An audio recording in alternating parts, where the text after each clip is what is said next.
you can't, the reason gold has value and has had value for 5,000 years is there's only so much of it, and it's hard to mine it.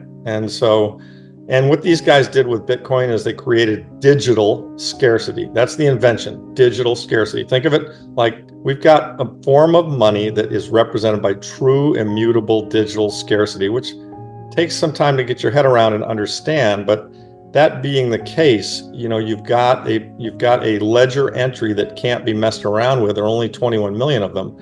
And so what's going on is slowly but surely some portion of the population and the investing public is realizing, hey, other people believe this monetary unit has value and it's scarce, and therefore I believe it has value too. And so they come and they buy it. And so you've got an adoption curve taking place on top of a fixed supply, a relatively fixed supply.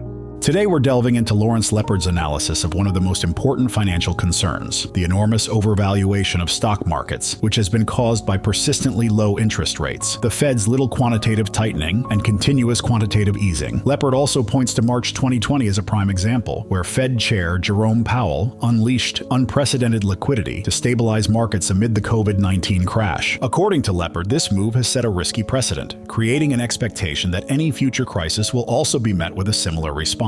This assumption, he warns, could pave the way for a massive asset bubble or even a crack-up boom if left unchecked. If you find this content insightful, please take a moment to like the video, subscribe, and turn on post notifications for more on finance, crypto, and the digital asset space. Let us know your thoughts in the comments below. The reason the stock market is puffed up as it is because of all the free money distortions that occurred, from '08 until present, where, we had ZIRP for all those years and QE and so forth. I mean, we're in QT now, but small QT, but it's a big distortion, and also people have been trained to buy the dip. I mean, there really is a Fed put. We all kind of know that instinctively. I mean, in March of 2020, when things started to really fall apart in the COVID example, I mean, Powell came with a bazooka, and I think everybody expects that to happen again. And so, to the degree that, I think the market is saying, well, nothing bad can happen because if we go down, they're going to bring a bazooka and we're going to, go on to new all-time highs, which is entirely possible if we have a crack-up boom. But, whether we do that or not, I don't really know. I mean,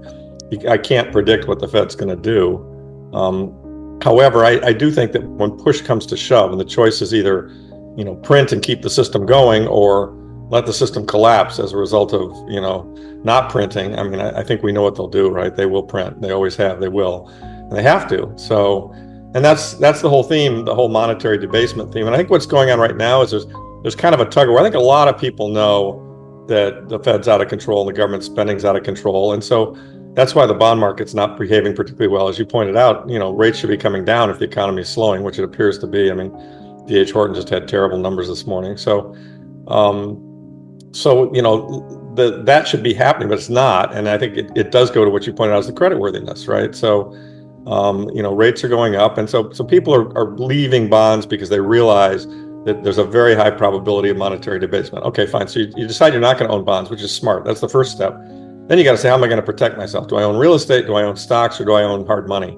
And, up until now, stocks have done an okay job of protecting you because they're at record highs. So there's a certain number of people who say, well, I'll sell my bonds, I'll buy stocks. Well, I don't think that's a particularly good idea. And I think what's happening or going to happen is that as the economy rolls over and as the stock market starts to stumble a bit, more and more people are going to realize that the real cheap, undervalued asset out there right now is gold and the gold mining shares. And so, I fully expect the next couple of years are going to be just outstanding performance in my fund and the stuff we own, the stuff you own, Arizona Metals, et cetera. I mean, I think it's going to blow people's socks off. And it's a tough category because, for years and years it stinks and it doesn't particularly do well when everything else is doing well. I mean, when everything's under control, the mining business is a tough business, not a good area to invest in. But when you have monetary debasement and, the government's out of control and the economy's rolling over and the stock market's going down, as you know, because you've been around long enough, and I know,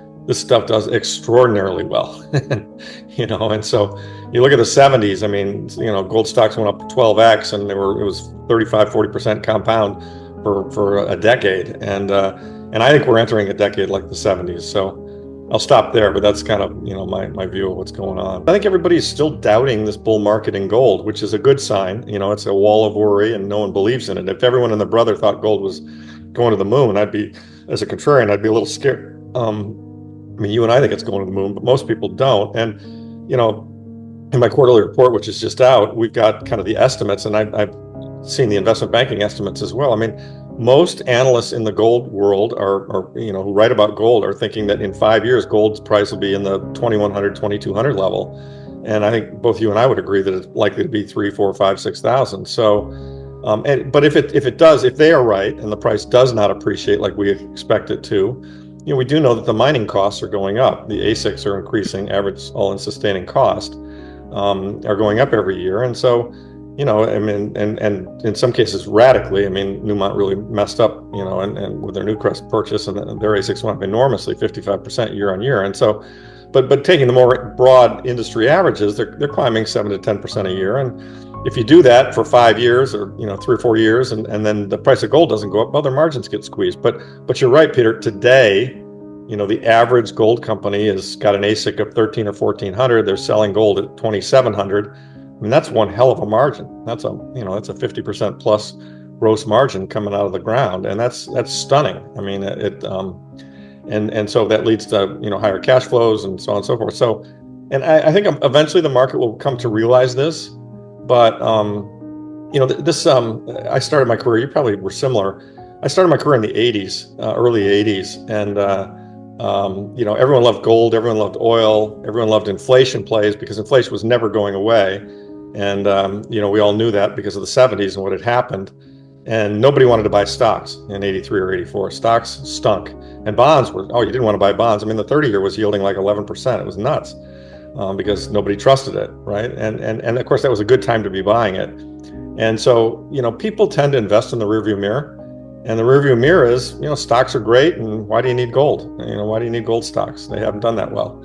But I think things are shifting, and that's the important thing to understand, is that I think we've entered in an inflationary world.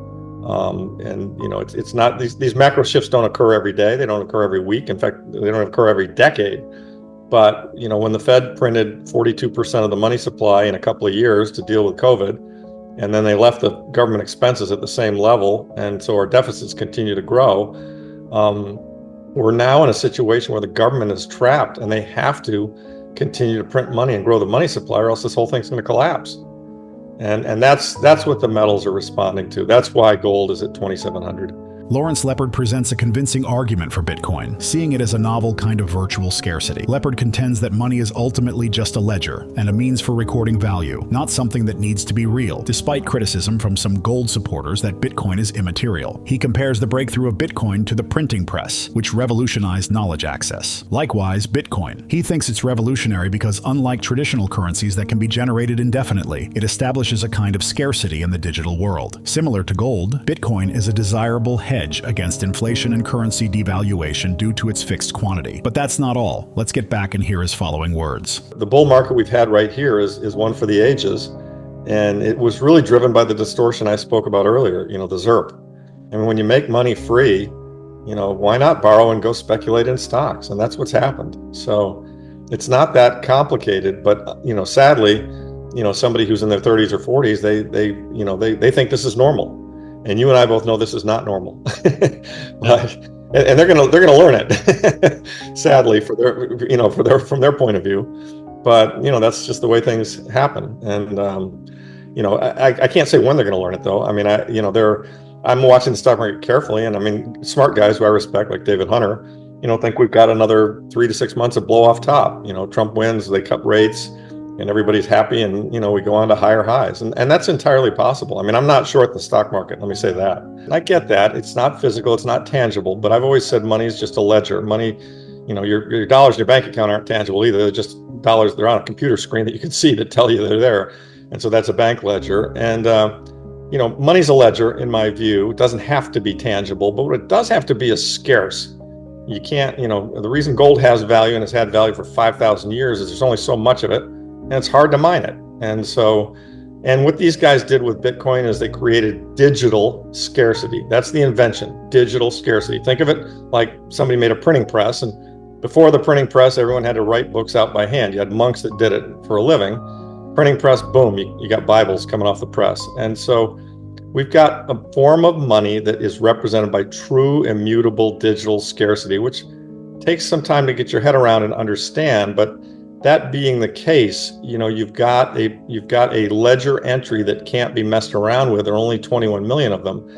And so what's going on is slowly but surely some portion of the population and the investing public is realizing, hey, other people believe this monetary unit has value, and it's scarce, and therefore I believe it has value too. And so they come and they buy it. And so you've got an adoption curve taking place on top of a fixed supply, a relatively fixed supply, and because it's still growing as we mine more coins, but ultimately it'll top out at 21 million coins.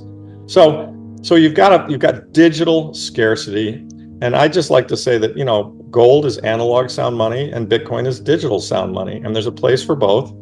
And I have no problem with anybody who wants to be all gold, or no problem with anyone who wants to be all Bitcoin. And I know a lot of people who have a little bit of both, like me.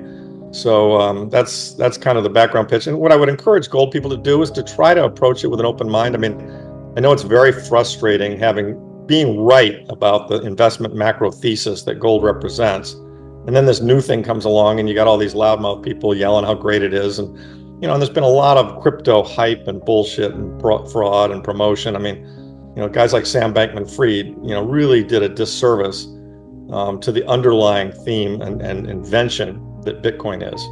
And so people, I think, need to, I think it's worth taking the time to learn and understand it. And really the place to start is to read Safe's book, The Bitcoin Standard. So that's my pitch. I appreciate your letting me say that, but I'm, doesn't mean I love gold any less, Peter. I got a ton of gold, I got a ton of silver, and I think they're going to do great.